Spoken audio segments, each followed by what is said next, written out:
brutal loss. Game 1, the Knicks versus the miserable Miami Heat. Les Miserables, the miserable Miami Heat. And I know it's game 1, and I expect the Knicks to bounce back. Game 2, okay? They're going to bounce back. Because Miami Heat ain't all that. Jimmy Butler ain't all that. And Kevin Love, I love you. I love Kevin Love. I've met Kevin Love, classy. Okay? It's not happening, though.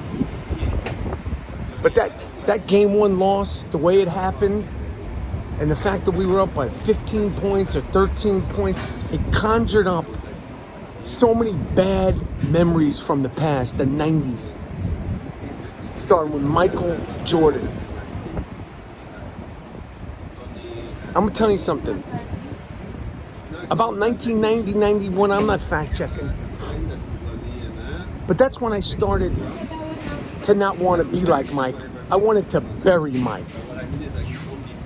I loved Michael Jordan, just like everybody else. After he made that shot versus Georgetown and his next years in North Carolina, I loved him dunking.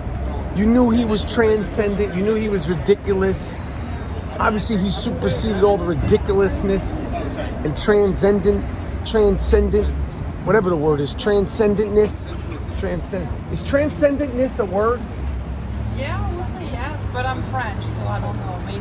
Maybe I'm wrong. The French have spoken. The French have spoken. Transcendentness is a word.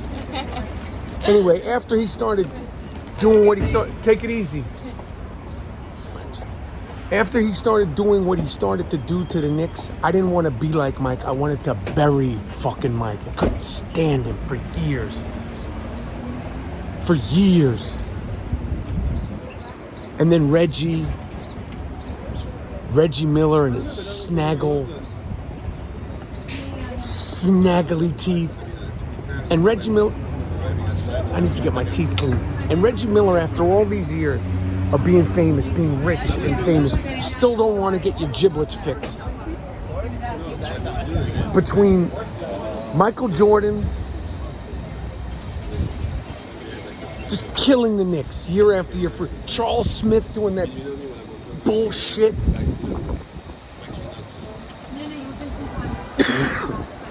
Reggie Miller and the Miami Heat.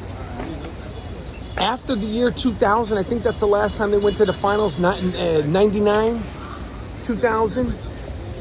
It took a lot out of me. I had my first child in 2000. You know, you start worrying about your kids. You need sleep.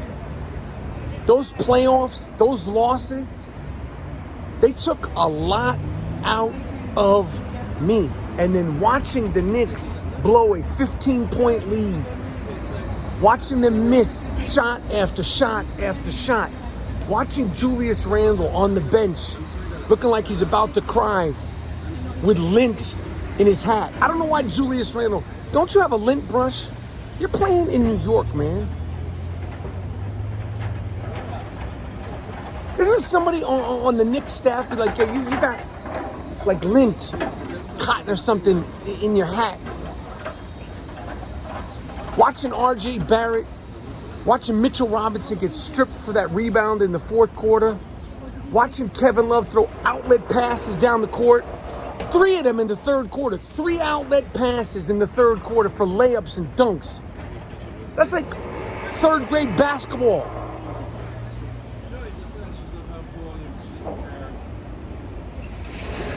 But that loss yesterday, that loss Sunday, game 1 loss, that hurt me, man. It hurt me bad. Hurt me deeply. Deeply, deeply, deeply.